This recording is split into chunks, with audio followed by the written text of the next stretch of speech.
Bueno, vamos a hablar de Begoña Gómez, que se va directa al banquillo. Se va directa al banquillo, la pentaimputada. 5 imputaciones tiene esta señora. Y el juez Peinado la ha mandado directamente al banquillo de los acusados a ser juzgada, ¿no? A ser juzgada.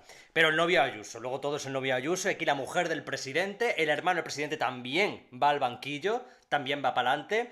Y vamos a explicar por qué va al banquillo esta señora y ¿qué implicaciones tiene esto a nivel político? Porque yo os voy a dar luego una opinión que no os va a gustar, pero es la que yo tengo y la que siempre he mantenido sobre Begoña Gómez, ¿vale?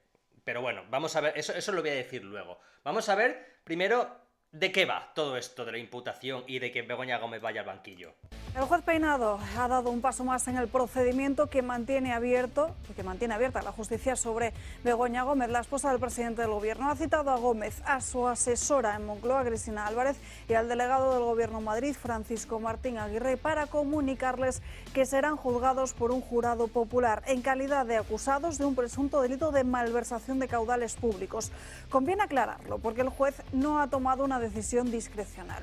La ley del jurado establece que los delitos de malversación deben ser enjuiciados por un tribunal popular compuesto por ciudadanos legos en derecho. Es decir, el magistrado Peinado cumple con la ley. Nada más, pero tampoco menos. El matiz es desde luego relevante porque la narrativa política se apresura a instalar la idea de un juez con afán de protagonismo o incluso de cacería, cuando la realidad es desde luego muchísimo más sencilla porque se limita a aplicar la propia norma. A ver, yo aquí tengo una cosa que decir. Yo estoy en contra de los jurados populares. Me da igual que se llame Begoña Gómez, me da igual que se llame como sea. Estoy en contra de los jurados populares porque yo creo que los jurados populares son personas que no tienen ningún conocimiento de derecho y no tienen por qué decidir sobre el destino judicial de una persona. Pero Begoña Gómez está imputada por 5 delitos, ¿vale? Está imputada por tráfico de influencias. Ese es el primero, que eso todavía no se han juzgado. Tráfico de influencia, porque aprovechó supuestamente su posición como primera dama para favorecer a ciertas empresas en adjudicaciones públicas, o sea, gravísimo. También está imputada por corrupción, sin más, o sea, corrupción, porque ha podido también valerse e intervenido en negocios de empresas que luego se beneficiaron de contratos públicos. Está también imputada por apropiación indebida, ¿vale? Por el software de la Complutense. Por apropiación indebida, por haber usado recursos públicos para el beneficio de un proyecto académico o empresarial, o sea, su propio proyecto. Por intrusismo profesional, ¿vale? Por haber hecho funciones para las que no estaba habilitada, ¿vale? Como elaborar informes técnicos o asumir competencias que no le correspondían porque le correspondían a funcionarios con esa categoría técnica. Y luego la malversación de caudales públicos, que es por lo que va al banquillo ahora, ¿vale? Que es por usar, presuntamente, recursos públicos, ¿vale? Para fines privados, por ejemplo, lo de su asesora, para contratar una asesora para labores que eran de su propia incumbencia. Entonces eso se pagó con dinero público. Esas son las 5 imputaciones que tiene Begoña Gómez, y por la que va a ir al banquillo ahora es por la última, ¿vale? Por la de contratar a una asesora presuntamente con recursos públicos, ¿vale? Y sí, ha citado a los 3 investigados este sábado por la tarde. Una decisión poco habitual, pero perfectamente legal. Peinado inició sus pesquisas en abril de 2024. Desde entonces ha ampliado el alcance de la investigación. Además de la acusación de malversación, como saben, Gómez está imputada por corrupción en los negocios, tráfico de influencias, apropiación indebida e intrusismo en relación con su actividad profesional vinculada a empresarios y también a la propia Universidad Complutense. En paralelo, el juez indaga si Cristina Álvarez, contratada como asesora en Moncloa, desempeñaba en realidad funciones privadas para la esposa del propio líder del Ejecutivo. Una tesis que tanto ella como el propio gobierno rechazan. La causa se bifurca, por tanto, en 2 procedimientos distintos. El primero por malversación, que va a seguir el camino del jurado popular, y el segundo de ellos con los otros 4 delitos, que va a continuar por el procedimiento abreviado ordinario. En cualquier caso, la citación de ese sábado supone un movimiento procesal de gran calado político, y es que el mapa judicial de aquellos que rodean al presidente se dibuja con rapidez. Bueno, yo voy a dar ahora mi opinión sobre todo esto. Yo creo que Begoña Gómez... es que a mí la vía judicial me importa una mierda. O ¿sabes? Yo llevo diciendo mucho tiempo que Begoña Gómez va a salir absuelta. Va a salir absuelta. Con lo del jurado popular, a lo mejor sale culpable por el tema de la malversación, pero yo creo que va a salir absuelta. Pero es que a mí me da igual que sea absuelta Begoña Gómez. O sea, lo de Begoña Gómez es simple ética y moralidad política.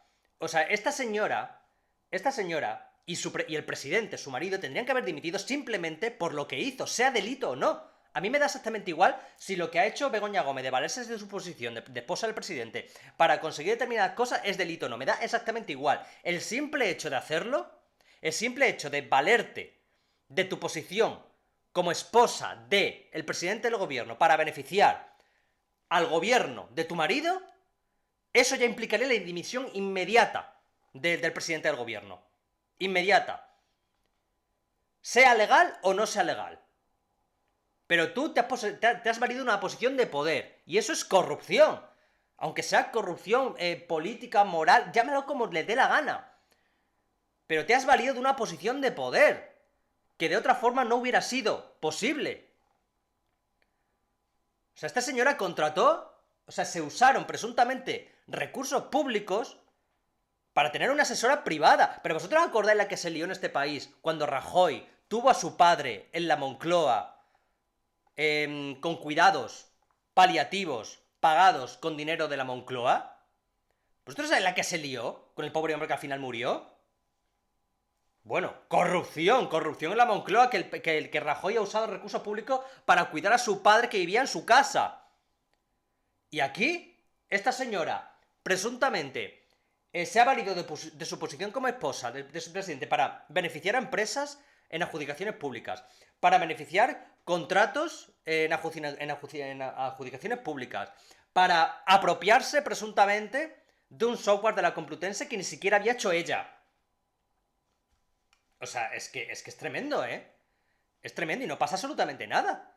Y resulta que no, es Laufer, que dicen Laufer, todos Laufer. Y hay que atacar al juez Peinado, que repito, que me da exactamente igual. Que sea delito o no sea delito. Que es que moralmente y políticamente es repugnante lo que ha hecho Begoña Gómez. Y el presidente debería dimitir. Es que un político no tiene que dimitir solo cuando le pillan un chanchullo de corrupción y tiene que ir a un banquillo. No, un político tiene que ser éticamente y moralmente intachable. Intachable. Y si tú haces algo que es moralmente reprochable, tienes que dimitir. Y me da igual que sea delito o no, tienes que dimitir. Si tú troceas un contrato, por ejemplo, para dárselo a amigotes, por muy legal que sea eso de trocear un contrato, tú has hecho una triquiñuela valiéndote de tu posición como político que te han dado los ciudadanos para un beneficio personal. Por tanto, sea legal o no sea legal, te tienes que ir a tomar por culo. Es que no es tan difícil de entender. Yo que concibo así la política. Un político no es un funcionario cualquiera.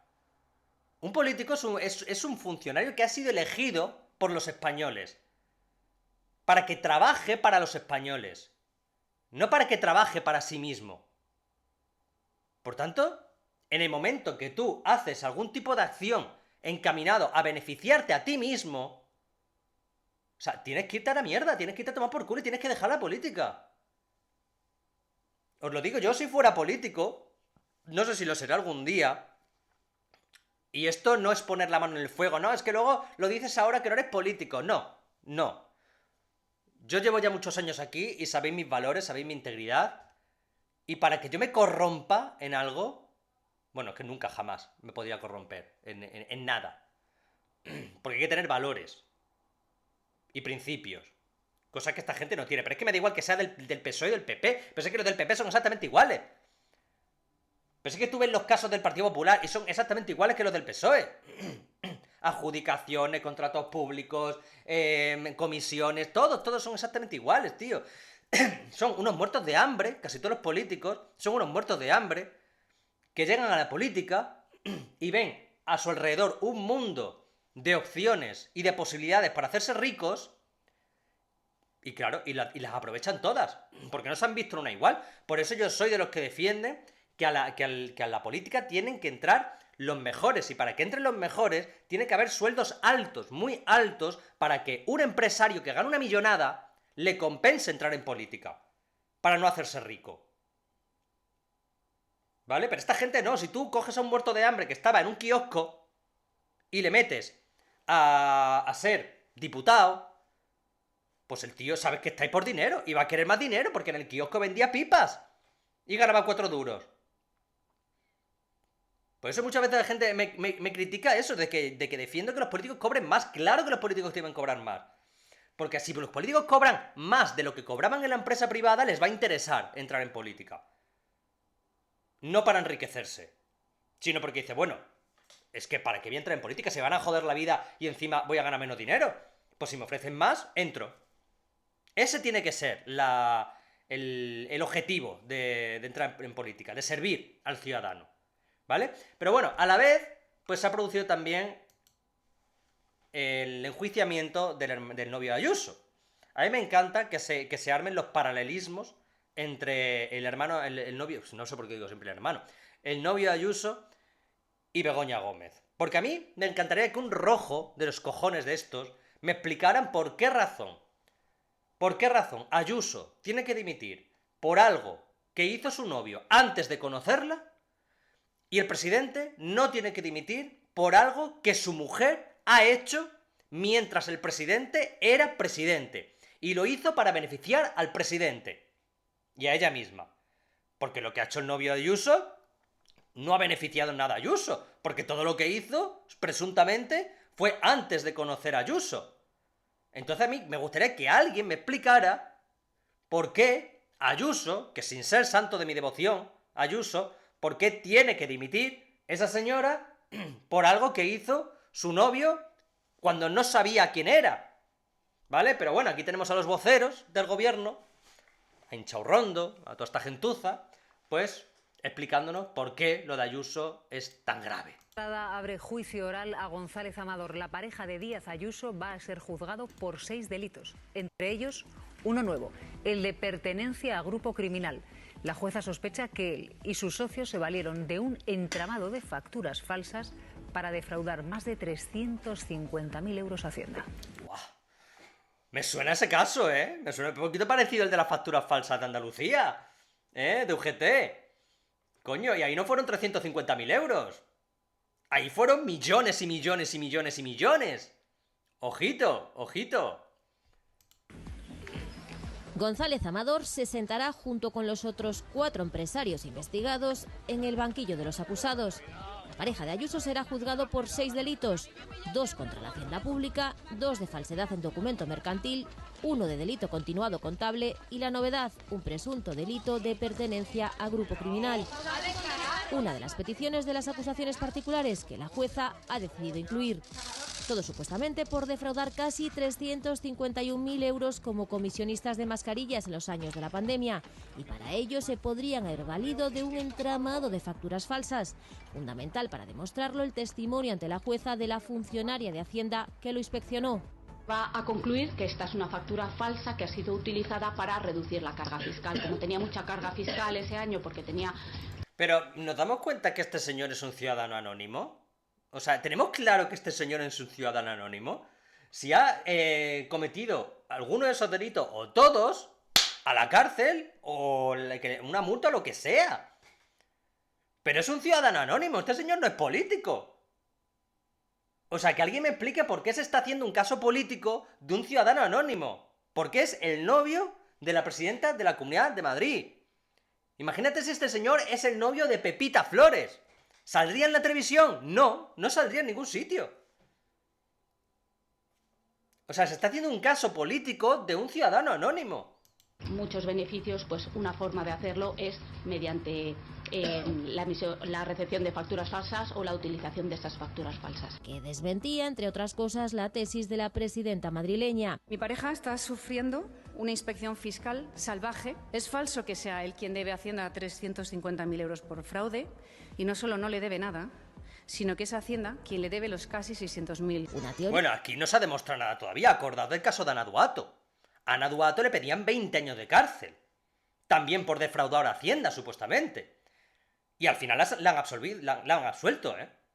Se mantuvo en sus 13, no quiso llegar a ningún acuerdo con la fiscalía, porque Hacienda, si quiere joderte, te jode hasta el final. Se mantuvo y al final tenía razón y la absolvieron. O sea, ojo, que yo no es por defender aquí al novio de Ayuso, pero el novio de Ayuso todavía no ha sido juzgado. Y Ana Duato tenía ya un pie en la cárcel, ¿eh? Tenía ya un pie en la cárcel porque estaba todo clarísimo. Que había defraudado no sé cuantísimos millones. Y al final, absuelta. Ojo. Teoría que Ayuso ha sostenido desde esos primeros días y hasta el último momento, hablando siempre de multa e inspección y no de fraude ni de presunto delito. Por una inspección fiscal que, como mucho, era una multa. Bueno, empezó por una inspección fiscal. Lo que pasa es que a partir de 120.000 euros, creo, ya es delito fiscal. Pero menos de 120.000 euros es una multa. Eso es así. Eso es así. Pero bueno, que a mí lo que me gusta de todo esto es que el PP esté perdiendo el relato. Porque son unos inútiles de mierda, ¿vale? Entonces, la opinión pública, o sea, el PSOE está ganándole el relato con el tema del novio de Ayuso. ¿Por qué? Porque lo han hecho mucho mejor que con Begoña. La gente está hasta el coño de escuchar lo de Begoña Gómez. Y con lo del novio de Ayuso, el PSOE ha vendido mucho mejor el relato. Y entonces la gente, estoy seguro, que percibe mucho más grave lo del novio de Ayuso que lo de Begoña Gómez. ¿Por qué? Porque el PSOE ha conseguido vincular lo que ha hecho el novio de Ayuso a la labor como presidenta de Isabel Díaz Ayuso. Cosa que no tiene absolutamente nada que ver. Pero nada. Y sin embargo, lo de Begoña Gómez no han sido capaces de vincularlo al presidente. Ahí no tienen nada que ver. Por eso son unos genios, tío. Mira lo que están haciendo ahora con el tema de Gaza y Israel. O sea, ya no se habla de corrupción. Es que ya no se habla de corrupción. Yo de este vídeo que voy a subir a YouTube seguramente tenga muy pocas visitas. Porque a la gente ya no le interesa la corrupción. El gobierno ha conseguido que todo el mundo está hablando de Gaza-Israel. Gaza-Israel. Ya la gente se la suda. Begoña Gómez, el hermano también, otro que va para adelante. Por malversación. O sea que el hermano le crearon un puesto ad hoc, ¿vale? En la Diputación de Badajoz. El tío luego se fue a vivir al sótano de la Moncloa con sede fiscal en Portugal para pagar menos impuestos. Es que es muy heavy, ¿eh? Es muy heavy. Que estuvo el hermano viviendo en el sótano de la Moncloa. Tío, es que yo me lo imagino como el capítulo este de los Simpsons, donde Bart tiene un hermano gemelo y le tienen encerrado en el desván durante no sé cuánto tiempo y le dan las sobras del pescado. Pues esto igual. O sea, yo me lo imagino viviendo en el sótano de la Moncloa. Mientras tenía la sede fiscal en Portugal para pagar menos impuestos. Pero luego, el que está destruyendo la sanidad y la educación es el Rubius, que se va a Andorra. O sea, es brutal. Y este tío estaba cobrando un sueldo público con un puesto en una diputación hecho a medida, ¿vale? Y encima pagando menos impuestos porque tenía la casa supuestamente en un pueblo de Portugal, que ahí no vivía nadie. Es muy heavy, ¿eh? Es que es muy heavy todo esto. Pero en fin. Yo ya lo vuelvo a decir. Me da exactamente igual la vía judicial. Tanto la del hermano como la de Begoña. De hecho, creo que se ha judicializado demasiado. Para que al final salga absuelta y luego salga triunfante Pedro Sánchez diciendo que si los jueces fachas, que si la Ofer, que si Veis tenía razón, y salga él triunfante y volviendo a ganar las elecciones, que creo que es su plan. Porque se está hablando últimamente mucho de elecciones, ¿no? De que se acercan elecciones. Yo me mantengo en mis 13, no va a haber elecciones. Este tío lo que está esperando es que salgan, es que se resuelvan todos estos casos, y si se resuelven a su favor, salir triunfante por la puerta grande diciendo acoso judicial, mi mujer era inocente, todo era un bulo de la ultraderecha, y ganar las elecciones. Eso es lo que creo que está intentando hacer Pedro Sánchez. A Pedro Sánchez no le conviene convocar ahora elecciones. Dicen por el tema de Israel y Palestina. En el tema de Israel y Palestina da 0 votos. Lo he dicho muchas veces, da 0 votos. A la gente no le importa una mierda lo de Israel y Palestina.